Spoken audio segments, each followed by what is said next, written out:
on running, no matter how slow I go.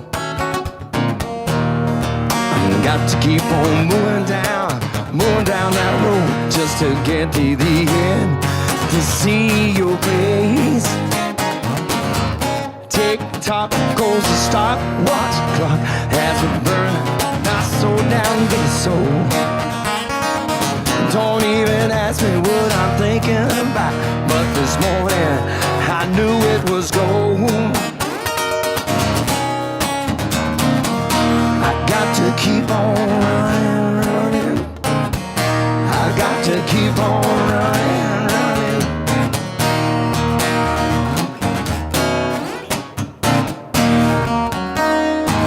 Oh, please save me a minute or two.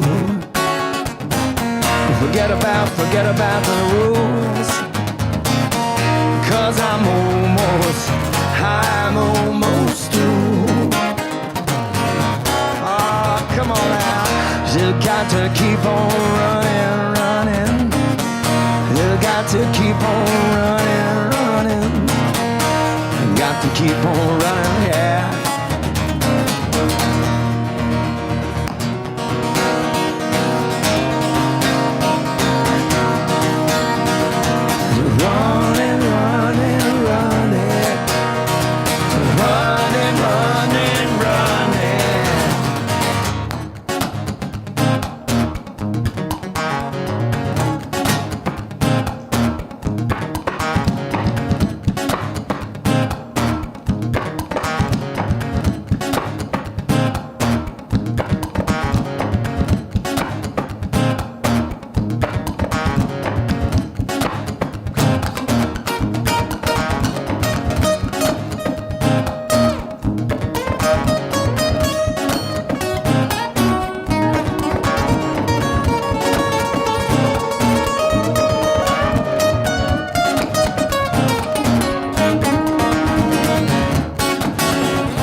I need to go a little faster now.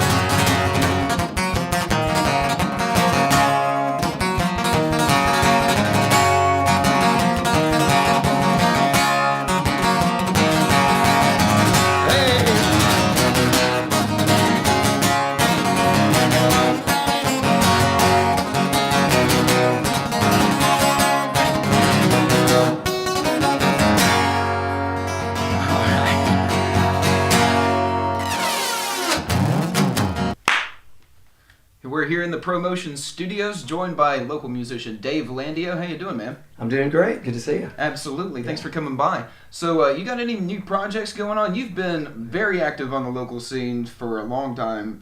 What was your first album, 1998? It was in the 90s. Yeah, it was 98. It was with the band called Graffiti Circus. Yeah. And we recorded here in town, not far from here, a studio actually off of North Shore. And since then, I think I've got like 5 albums that I've been working on or recorded. But the latest one that's ongoing, I'm recording in Mount Pleasant, South Carolina. So we live in Charleston now, but I still perform in the Knoxville area. Yeah. Because Knoxville's home. Okay. I was born in Nashville and then came to college in Knoxville and just stayed forever. That's what happens with a lot of people. They come here, they fall in love with the city. It's got a great vibe. What did Knoxville how did Knoxville shape you musically? Well, that's where I got my first start professionally, playing with other musicians.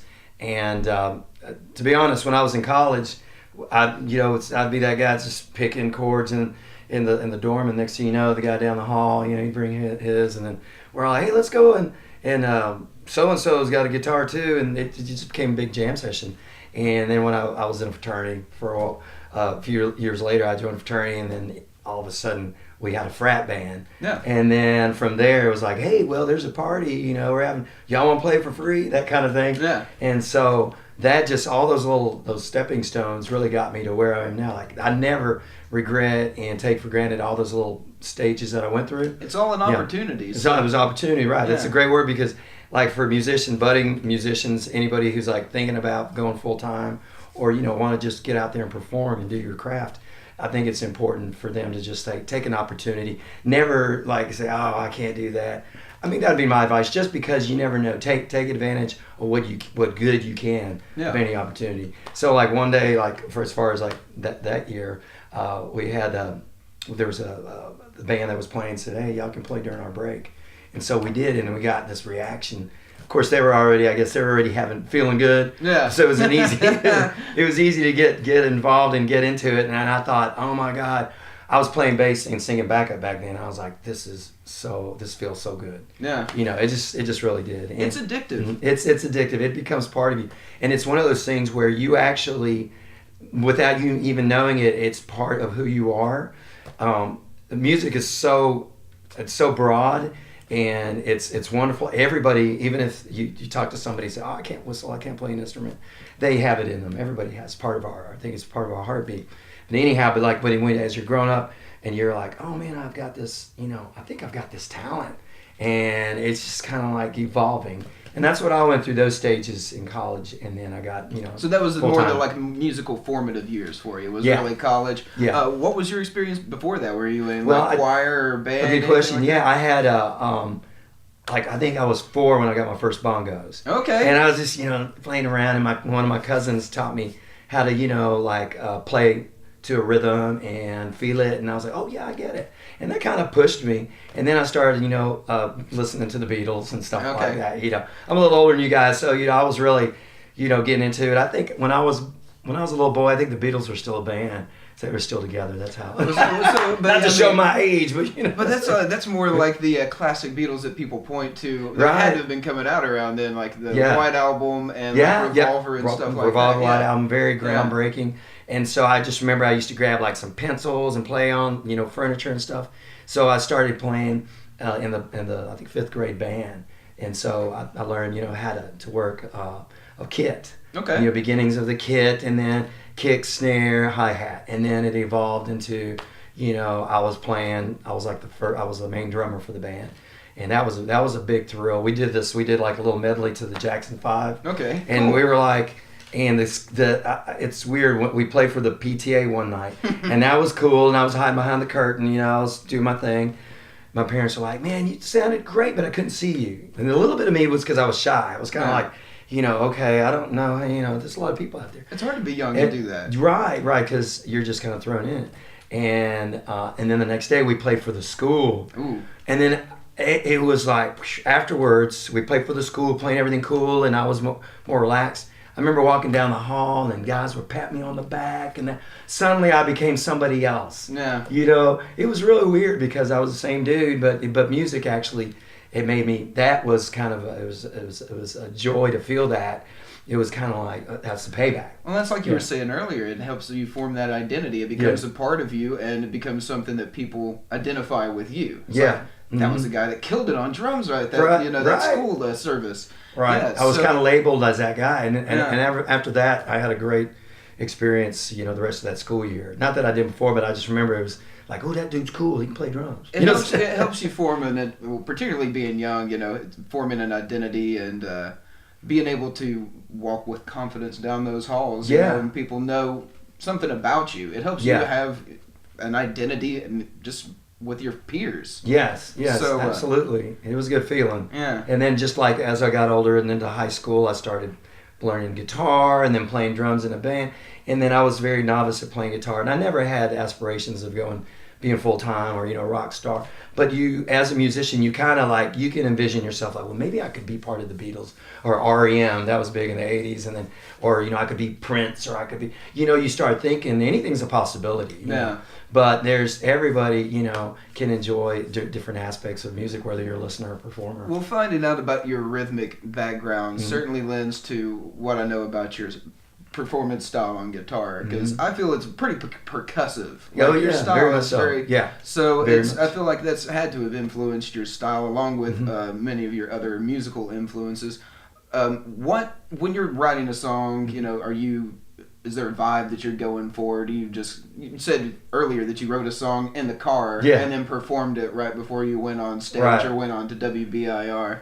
Does that happen? Has that always kind of been the thing? It just comes to you very naturally? Very naturally, a lot. And lyrics are the hardest for me because I don't want them to sound, too formula or too redundant or too, childish, cliche. There's all those things you want to be careful. But I have learned as you get older, and if you have a lyric that you think might be a little, I don't know, it's too rhymey, too Dr. Seussish, is that right? And so you have to sell the way you deliver it. So if you're just singing about, ice cream cones, it sounds kind of, but you gotta, if you want to make the songs mean, you gotta deliver it like ice cream cones. There's ways of delivery, and that's what lyrically I found myself kind of leaning like that. Okay, I'll be a little more gentler on myself as far as not for criticizing my lyric writing, but musically as far as guitar chords and everything, that just kind of flows. I don't know, it's something that I was God-given or something that I feel that, okay, as long as I know what vibe I want, what kind of groove and meter I want, then it just kind of happens. Well, and I guess with any kind of instrument, it's a little bit easier because you do know the formula. You play for so long, what note's going to sound good after this note. That's very true. You know the structure. With lyrics and everything, when you're trying to convey an emotion or a tone, it's a little bit different to, you can labor over lyrics for a long time and try to overthink what you're trying to convey. Yeah. But I think you're right that, if you know how you're going to say it, then it doesn't really matter if it sounds a little hokey. And, in thought or in just repeating it, it's how you convey it musically. Right. Yeah. Right. I mean, there's some people. I think people, they absorb that. They're like, oh, okay, I understand. I don't think there's a lot of artists, like you said, like can write really weird lyrics, but make them mean something. Yeah. Just the way that they perform them, just the way that they intonate them, or whatever.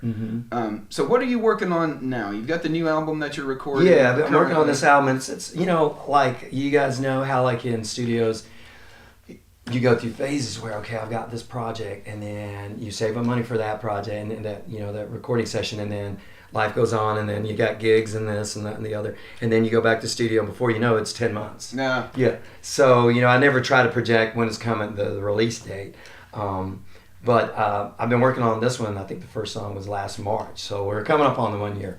But to me, it just seems like yesterday. But yeah. So do you? Is this a full band or is this just well, solo it's stuff? living in Charleston full time. Of course, I use most of the guys that I have that live there. Yeah. They're part of my band, but then when I come to Knoxville, I have my buddies that I play with here. Okay. But down there, it's mostly really the drummer and myself, and maybe some guests. It's not really the full band. Because I'm still developing, Yeah. and a lot of times we'll go in the studio and I'll have an idea, but the guys don't know because it's still it's way back here, and I don't even know where. I'm like, so like I'm gonna take your part, but I'll tell you when I'll get there. When I get there, so I know, and just not to waste their time, I'm like, okay, let me just I'll record some tracks at the studio, then I'll take it at home and I'll go over in my studio. I got a little home studio where I use Logic Express, real simple software, and that I'm able to at least track. Okay. Some pieces. So like in the middle of the night, if I'm feeling, I think I'm gonna go lay down a lead on this and see what I come up with. And I've been getting some pretty good results with that. But the theme of this next album, I started it, like I said last spring, was more like beach oriented, but not in the Jimmy Buffett sense. More just like my own personal experiences. Like more lyrically, I'm throwing in the word ocean here, beach there, kind of thing. But the vibes there, like I got this one song called Marco Polo that I wrote several years ago, but I wrote it when I was living in Charleston and I was at the beach coming up with some licks and ideas.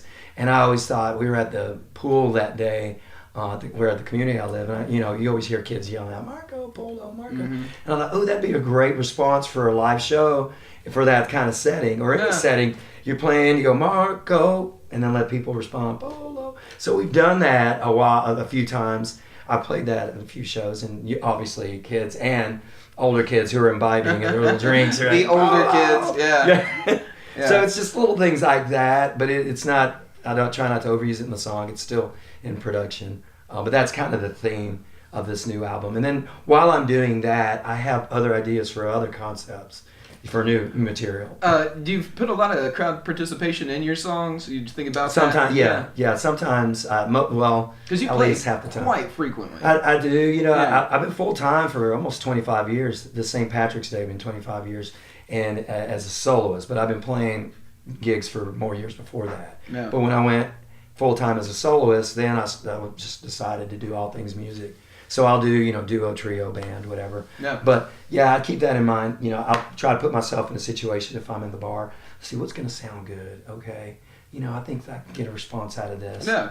And I find that a lot of dynamics really work. If you're playing, it could be loud noise or watching TV, whatever's going on, and you're playing. And if you do something like an abrupt stop, and then just let the air go through, people kind of like react like that. Yeah. Obviously, that's why you hear a lot of cool stops in songs. It's good to pad that in. Keep them on their toes. Yeah. And I'll do like the pick slide every now and then. Go, and people will be like, "What was that?" So little things like that, you're just kind of jabbing at them. You're trying to get their attention that way. But so it's ever learning. Yeah. Get a little performance history. What's like the most far-flung show you ever played where you walked in, didn't expect it to be the crowd that you got, and turned the room to your favor? Oh, wow. I mean, there are different scenarios because I've done that with my solo show and then with the band. I mean, there's not one particular that I can think right off that just kind of like, oh, I'll never forget that one. Even though if you gave me a minute, I would, because there's just so many scenarios, but there's been a lot of common scenarios where I'll play and I'm giving my heart and soul, and then at the bar, or wherever, somebody's like, I'll get one of those looks like, why are you disturbing my ears? And I came here to drink and be sober. Right. And then all of a sudden I realized through the next 2 or 3 songs, they keep looking back, and all of a sudden their interest comes. And I learned from body language. I read body language all the time when I'm playing. I try to like get the vibe of what's, is it too loud? Does it look like the song's too not appropriate for this hour? Maybe in a couple hours of the night. But I noticed that, like for that one incident, I remember this one woman, she became a friend of mine, but she just kind of looked at me like, what are you doing? But that was just her way. She was just doing her thing, talking to her. Vetting you. You're right. And she was just kind of checking it out, and then she really got into it. And then she bought all my CDs. That's awesome. So it kind of taught me like, it's not always bad if somebody gives you a grimace or a look. of course, you know, I even get the ones where I'm playing a show like on the beach and little kids run by and they're like this, you know. I don't take it personally. I don't take it. Can't take that. They're just little ears, you know, Yeah. that kind of thing. All right. Well, Dave, thanks for stopping Yeah. by. When do you expect that new album to be out? Hopefully before spring. Okay. And it'll be on you know, iTunes, CD Baby, the whole bit. You got a title for it yet? Sand Sessions. Sand The Sessions. Sand Sessions, yeah. Sand Sessions. Yeah, Sand. Okay. Yeah. Nice.